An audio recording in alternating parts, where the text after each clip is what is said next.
ce geste d'un doigt viendra mon secours.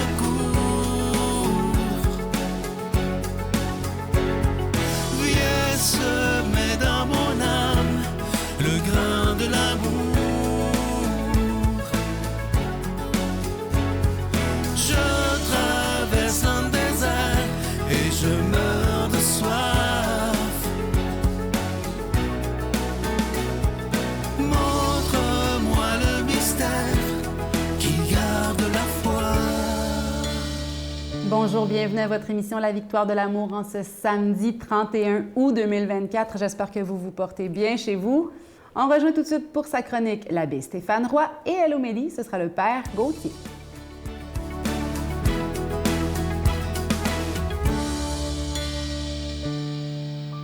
Bonjour à toi, bon samedi. Bienvenue à cette chronique sur les chemins du cœur.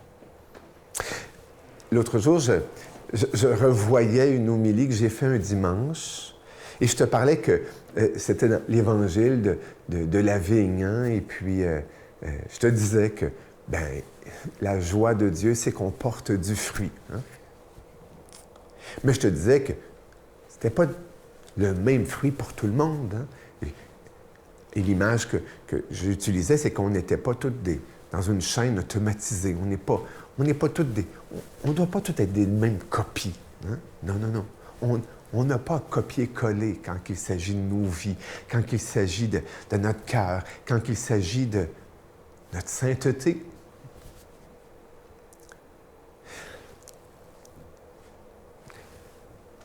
Et l'autre jour, j'ai tombé sur une phrase qui disait, elle s'inspire beaucoup, je pense, de Maurice Zundel, et tu vas sans doute y reconnaître. L'homme, l'être humain, mais l'homme, vous allez comprendre dans la phrase, l'homme a à devenir humain. Hein? La femme a à devenir humain. Nous avons à devenir humains. Pourquoi? Parce que ce n'est pas parce que nous sommes des êtres humains qu'on vit en humain. Et qu'est-ce que vivre en humain? C'est avoir de l'humanité. Qu'est-ce qu'avoir de l'humanité? C'est avoir ces vertus du cœur qui fait qu'il fait bon vivre entre nous, avec nous. Mais la phrase sur laquelle j'ai tombé continue. L'homme, la femme à devenir humain. Mais le défi est tellement de taille qu'on préfère devenir robot. Le copier-coller peut être tellement une tentation devant le défi de taille de ce travail que toi et moi, on a à faire, à vivre et d'incarner l'humain que je suis appelé à être, le saint, la sainte que tu es appelé à devenir, à être. Et on l'a vu parfois dans des communautés religieuses, on l'a vu parfois dans des groupes où on copiait, on voulait copier le modèle. Hein? Et même dans les mimiques. Hein? Bon, on voit ça parfois chez les jeunes. Et moi-même, hein, j'ai copié des mimiques. Hein? On idéalise quelqu'un, puis on prend son style. Jusqu'à temps qu'une crise arrive, et puis on se dit, « Hey, j'ai une personnalité, moi. J'ai un style, moi. » Et là, bien, au lieu d'être le robot de sœur une telle, de père un tel, ou d'un artiste un tel, eh bien, on devient l'humain. On devient qui l'on est, qui on est appelé à devenir et que Dieu a placé dans ce beau et grand jardin et bien du monde. L'homme, la femme a à devenir humain. Mais le défi est tellement de taille qu'on préfère trop souvent être un robot. Ne sois pas un robot cette semaine. À la semaine prochaine. Notre Père qui es aux cieux, Que ton nom soit sanctifié, que ton règne vienne, que ta volonté soit faite sur la terre comme au ciel. Donne-nous aujourd'hui notre pain de ce jour. Pardonne-nous nos offenses, comme nous pardonnons aussi à ceux qui nous ont offensés. Et ne nous laisse pas entrer en tentation, mais délivre-nous du mal, car c'est à toi qu'appartiennent le règne, la puissance et la gloire pour les siècles des siècles. Amen. Je continuerai à croire, même si tout le monde perd espoir. Je continuerai à aimer, même si les autres parlent de haine. Je continuerai à construire, même si les autres détruisent. Je continuerai à parler de paix, même au milieu d'une guerre. Je dessinerai des sourires sur des visages en larmes et je tendrai les bras à ceux qui se sentent épuisés. Oui, je continuerai à croire.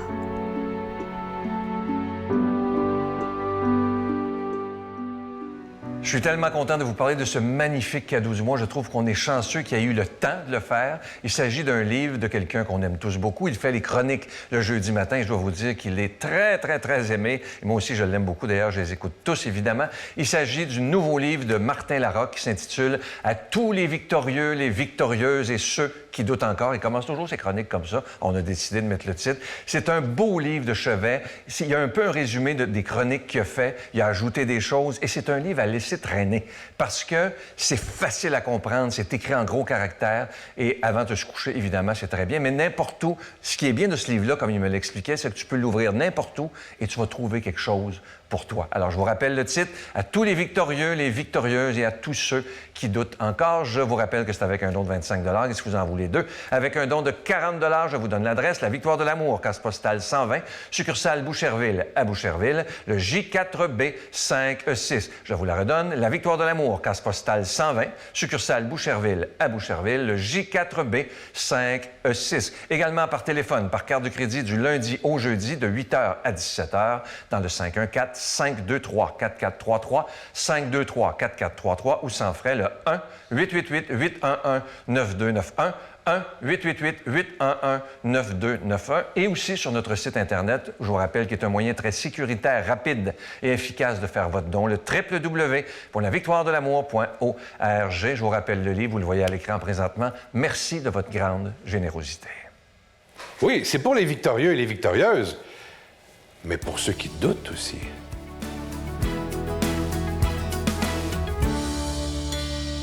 Mon Dieu, donnez-moi la sérénité d'accepter les choses que je ne peux changer, le courage de changer les choses que je peux et la sagesse d'en connaître la différence. Amen.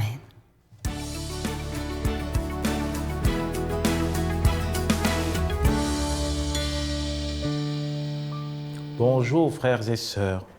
Aujourd'hui, nous méditons sur l'évangile de Matthieu, chapitre 20, versets 14 à 30. Chapitre 25, autant pour moi, versets 14 à 30. Et c'est justement la parabole des talents. Et dans cet évangile, comme vous le savez, n'est-ce pas, Jésus va nous parler d'un homme qui est parti en voyage et qui a laissé les talents à ses disciples, à ses serviteurs. D'autres les ont fait fructifier, un ne les a pas fait fructifier, d'autres en ont multiplié. Et c'est intéressant de voir en fait cette histoire des talents. Nous pouvons d'abord les regarder sous le prisme des dons. Ça veut dire que Dieu fait à chacun des dons. Dieu nous donne des dons admirables. À d'autres, ça sera le chant, à d'autres, ça sera la compétence, peut-être mathématique, scientifique. Mais qu'est-ce qu'on en fait? Qu'est-ce qu'on en fait des dons et des grâces que Dieu nous donne? Est-ce que nous passons le temps à les contempler, à avoir peur de se donner aux autres? Ou alors nous les mettons au service des autres, au service de l'Évangile? Alors regardons petit à petit. Le premier, c'est celui à qui on va donner 5 talents extraordinaires. Il les fait multiplier. Il en a beaucoup. Mais il les fait multiplier. Ça veut dire quoi? Il comprend que les talents et les grâces que Dieu lui donne, c'est pour en développer plus, frères et sœurs. Vous et moi, nous avons des grâces extraordinaires. Chacun a une grâce magnifique. Alors c'est à nous de découvrir quels sont les talents que Dieu nous a donnés, c'est-à-dire quelles sont les grâces que Dieu nous a données. Pour d'autres, ça sera peut-être la prière. Pour d'autres, ça sera l'écoute.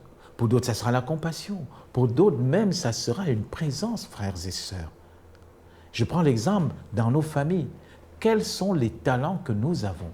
Comment est-ce que les autres me perçoivent dans la famille? Est-ce que je suis la personne qui organise les événements? Est-ce que je suis la personne rassembleur autant pour moi? Est-ce que je suis la personne qui donne le temps pour les autres? C'est ça les talents. Et alors parfois nous allons les garder. Mais qu'est-ce qui fait qu'on garde les talents? Comme le dernier qui a reçu un talent. Si vous remarquez, Dieu lui donne un talent à son maître. Les autres, il en donne 5, d'autres, il en donne 2, et lui, il donne un talent. L'enseignement que ça nous donne aussi aujourd'hui, c'est que Dieu nous donne des grâces selon notre potentiel de les multiplier. Il ne nous en donne jamais plus parce qu'il nous connaît. Et parfois, nous refusons de multiplier les talents de Dieu parce que nous avons peur. Nous sommes des êtres blessés, vous et moi. Alors parfois, on peut s'arrêter sur les blessures en disant, ben voilà ce que j'ai vécu, je ne suis pas capable, j'ai vécu un rejet dans ma famille, j'ai vécu un rejet dans la paroisse, j'ai vécu un rejet dans la société, j'ai vécu telle condamnation, j'ai vécu telle attitude. Alors, on se replie sur nous-mêmes. Et c'est ce que fait celui qui a reçu le dernier talent, le seul. Qu'est-ce qu'il fait en fait? Il passe le temps à se regarder. Et frères et sœurs, l'enseignement d'aujourd'hui est magnifique parce que, si vous remarquez, les 2 premiers qui ont fructifié leur talent, ils ont regardé le côté bon du maître. C'est-à-dire, ils n'ont pas pris le maître comme quelqu'un de méchant. Mais celui qui est resté figé sur son dernier talent, il a regardé plutôt l'attitude difficile. Et ça nous montre que dans notre vie, on peut regarder le verre soit plein, soit à moitié plein. On peut regarder notre vie par le prisme de nos échecs ou alors par le prisme des petites lumières que nous avons. Et c'est là où vont les talents. C'est-à-dire, Dieu nous dit, Jésus nous dit, attention, il ne faut pas passer le temps à regarder dans votre vie ce qui ne va pas. Regardez les petites lumières, les petites réussites. Et ces petites réussites, multipliez-les. C'est ça notre vie, frères et sœurs. Je prends l'exemple dans un couple. On peut passer le temps à regarder ce qui nous a brisés. On peut passer le temps à regarder nos échecs, nos erreurs, nos trahisons. Et en fait, ça crée un climat de manque de confiance dans une relation. Ou alors, dans un couple, dans une famille, on peut regarder les petites lumières de réussite. C'est la même chose dans une paroisse, c'est la même chose dans une société. Le chrétien ou la chrétienne, frères et sœurs, c'est celui qui regarde d'abord le bien dans le cœur de l'autre. C'est-à-dire, c'est celui qui regarde la capacité de toujours faire plus, de toujours donner plus, de toujours aimer. C'est ça la multiplication des talents. C'est de dire, je choisis en moi ce qui est bon et je le bonifie, je le qualifie, je le fructifie. Et ce qui est mauvais en moi, je ne m'attarde pas dessus. Je ne m'attarde pas dessus, mais plus je vais bonifier, plus je vais multiplier, plus je vais rendre fructueux les bonnes actions, ces bonnes actions viendront pour égaler ou encore pour combattre les mauvaises actions. Alors demandons cette grâce aujourd'hui au Seigneur Jésus-Christ, qu'il nous donne toujours ce regard sur ce qu'il y a de positif dans notre vie, sur ce qu'il y a de positif dans nos sociétés, sur ce qu'il y a de positif dans ma famille, sur ce qu'il y a de positif dans ma paroisse, pour que mon regard, avant de regarder les échecs, les erreurs, les blessures, regarde le bien. Et que le Seigneur qui nous aime tant vous bénisse, vous protège et vous garde, le Père, le Fils et le Saint-Esprit. Amen. Je vous salue Marie, pleine de grâce. Le Seigneur est avec vous. Vous êtes bénie entre toutes les femmes, et Jésus, le fruit de vos entrailles, est béni. Sainte Marie, Mère de Dieu, priez pour nous pécheurs, maintenant et à l'heure de notre mort. Amen.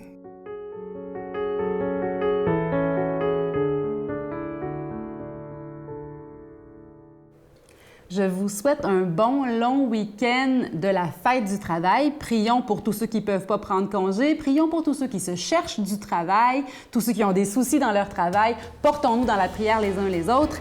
Et n'oublions pas, dès demain, 1er septembre, la Victoire de l'amour a un changement d'horaire. On se retrouve à 13h désormais, dès demain et pour les prochains dimanches. La Victoire de l'amour qui est un rendez-vous hebdomadaire tous les dimanches dès 13h. Bonne journée. Josiane, choisir le pardon. C'est lourd, hein? Pas aimer quelqu'un ou haïr quelqu'un, c'est vraiment plus difficile avoir du ressentiment que tomber dans l'amour. Je ne suis plus